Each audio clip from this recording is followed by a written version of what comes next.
Hello everyone, welcome back to my channel Lab Learnings. I am Dr. Aparna Jairam. Today I am going to talk about maternal markers in pregnancy. It's a big topic, but this will be an introductory topic for the first trimester marker called as dual marker or double marker. Now what is this marker, double marker? As the name suggests, it's a test. It's a blood test, obviously, since I am talking. It's going to involve biochemical parameters done out of a blood test. So I'm going to help you and take you through the process. So basically, this is a test. Who will have to do it? When do you do it? What does it give? So the first question, who will have to do it? Obviously, all females who are pregnant in the first trimester. The ideal time of the trimester when this test can be done is from 8 weeks to 14 weeks.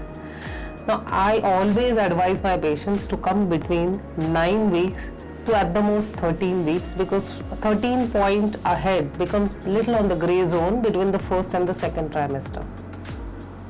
The second question which often we face is, should we subject all our females who are above the age group of 35, because it's a test where non-affording patients from tier 2 and 3 cities, they find it a bit expensive to do this test. But I feel every female should be given a choice to do this test, because it's a simple non-invasive blood test combined with a sonography, and it gives a huge amount of information. So all females who are pregnant, in fact we have seen younger females below 20 a higher risk of trisomy 21. So it should be given or offered to every female who is pregnant. Number 3, what is the information which you get out of this? Now before that, always pre-analytics. What do you do before taking the blood sample? Very, very important. Here there is a detailed anomaly scan, which is a sonography procedure with an NT scan. If it is there, we love it the most, because the specificity of that test improves. The amount of information which comes out is really more valuable to a gynecologist. That's number 1. Here, most of the times I also see that the sonography is done 8 days prior or 10 days prior to the blood test. I prefer if it is done on the same day of the blood collection, because the information is as accurate or as close to the blood sampling day. Number 2 is the date of the birth of our patient, because we will calculate that in our software, which you will see very soon on your screen. The first report of a dual marker, as you can see, it's a 31-year-old female's report. There is no IVF pregnancy, number of fetus 1, and if you see the biochemical parameters, the PABP and the free beta HCG, the values are not important. As I said, you have to see on the right hand corner of the corrected mom, which is 0.7 for PABP and 0.9 for free beta HCG. Her week of gestation is 13.4, you can see on the top, and the risk for trisomy 21 is 1:1982. That is very much low risk. Similarly, 13/18 is less than 1:10,000. So this will be looked as a normal report. You will also see a graph. Many of them look at the graph. I think the graph is important, where you see age 31. You can see that on the x-axis, and on the y-axis there is a risk. Also, one more thing which is there is age risk just above the graph, which is again very much normal. The cutoff is 1:250. So this will be called as a normal report. Now if you see the report number 2, okay, again this is a approximately 30-year-old female, and you look at the gestational age, it is 12.0. If you look at previous pregnancies, everything is unremarkable. But what do you see? You see the PABP value mom is 0.31, that's very low, and the free beta HCG mom is 5.07, The normal MOM should be 1.0 as mentioned. Here it is 5 times the normal and the PABP is very low. So even without the risk given here, I will mark it as a very high risk report. However, it is complemented by trisomy 21. It's like 1:50, less than that, so it's increased risk.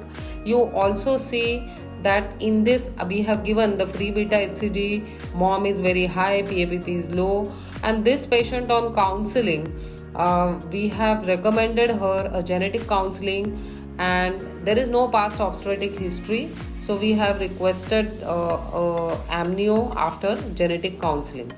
If you look at report, this report's sonography, the sonography report is apparently unremarkable.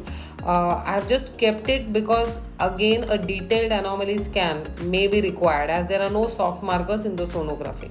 So the next report, as you can see, she is a 33-year-old female. Gestational age you can see on the right hand side, 11.6 weeks. Okay, single fetus, no. IVF pregnancy, no. Weight is 61 kilos.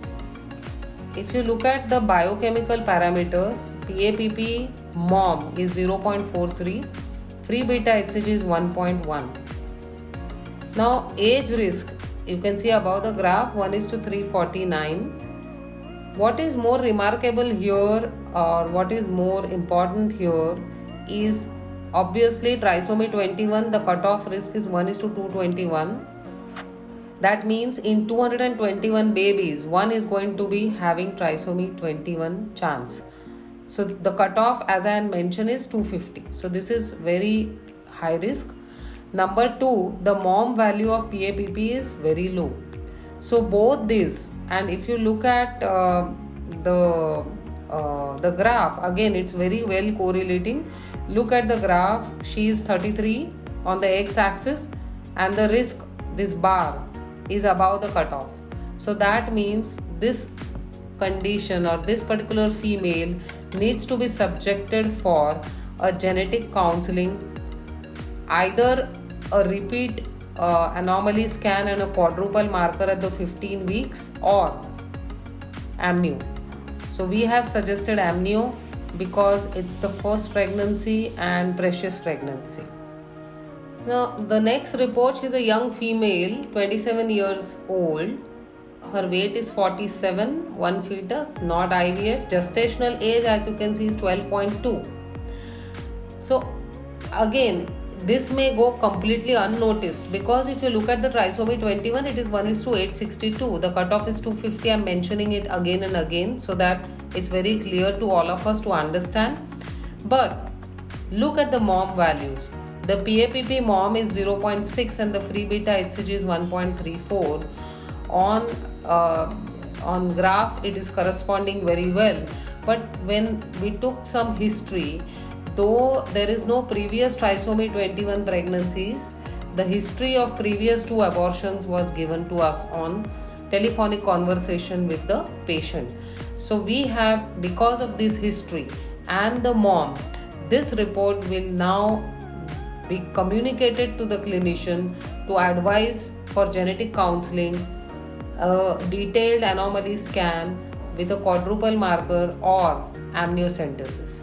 We have referred for amniocentesis. So this is a female, 32 years old. Her weight is very low, just 37 kilos, one fetus, 11.5 weeks of pregnancy. Again, look at this report. What is striking to us is both the MOMs, that is PABP A and free beta HCG, are well below. It's almost less than 50%, 0.38 and 0.47. Trisomy 21 is unremarkable, but 13-18, though people say the cutoff is somewhere 1:150, some people say 1:200, but because of this extremely low value of PABP, which we have mentioned, this case we have again referred to the clinician for very close monitoring. Look at a quadruple marker and the 15 weeks with a detailed anomaly scan, and then we will take a call. Coming to the last case of our dual marker discussion, 29-year-old young mother.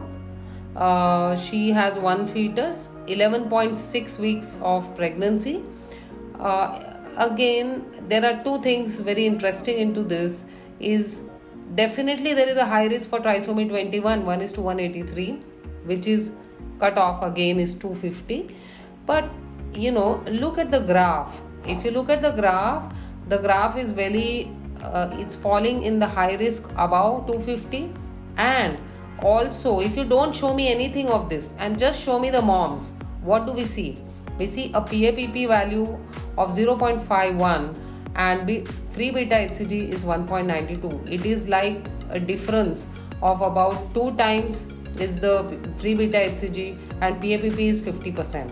So even if I had not seen the risk of trisomy 21, this will definitely, we have to caution the clinician that this case is definitely a case for counseling and amniocentesis or a very close anomaly scan. So this definitely falls into an high risk kind of a pregnancy. Number 3 is the weight. How much is the weight of the mother? Is there any history of diabetes, gestational diabetes, blood pressure, smoking, alcoholism? Because all this is going to be required by the risk analysis software.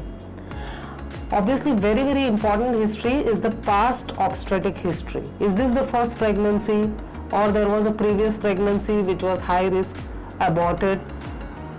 Is this an IVF pregnancy? If yes, the analysis changes. And also, one good news is previously this was only offered with mothers with single fetus. Now we can calculate it with 2 fetuses, with 2 different reports for 2 fetuses. So after this information, blood collection is done, and don't worry, this test does not require fasting. What it requires is your history and a sonography. When the blood is taken, the 2 parameters are tested. This requires specialized analyzers, but I think most of good labs do have this in-house, and the report is available in 1 day or maximum 2 days. What do we test into the blood? There are 2 hormones. One is PAPPA, which is a placenta plasma protein, and free beta HCG. Again, most of the times my patients do some work on the net and ask me, what are the normal ranges for this? So guys, there are no normal ranges for this. Each hormone is tested and then fed into the software, and the data which comes out is called as a MOM value, that is MOM, multiple over median. So a single parameter is not going to give you any information. The history, sonography with NT scan, PAPP and free beta HCG, when everything together is put into this software, analysis comes which is called as a dual marker. Now what do we get out of it?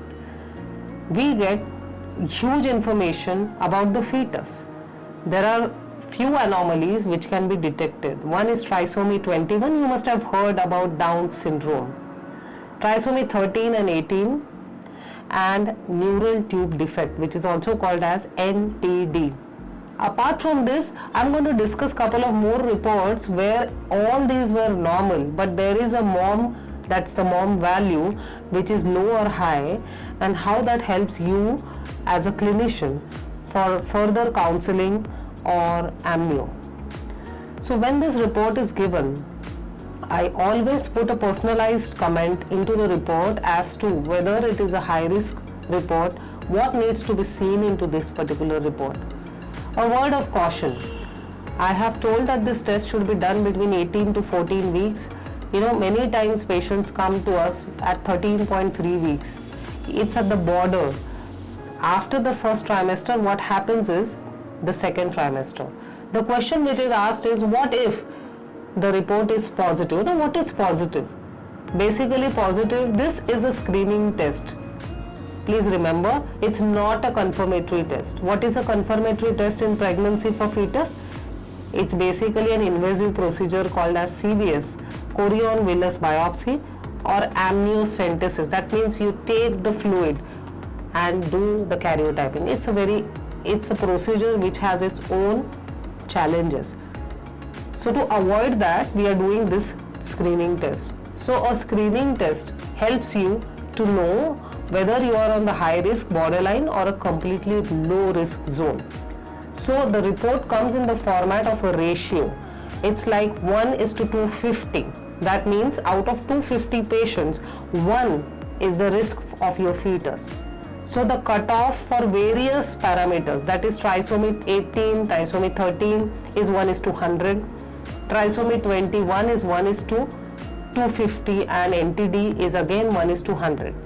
So whenever the ratios come below this, they are high risk. Apart from this, there is something called as biochemical risk, which we will discuss in our reports, and age risk. So with this, what do we do?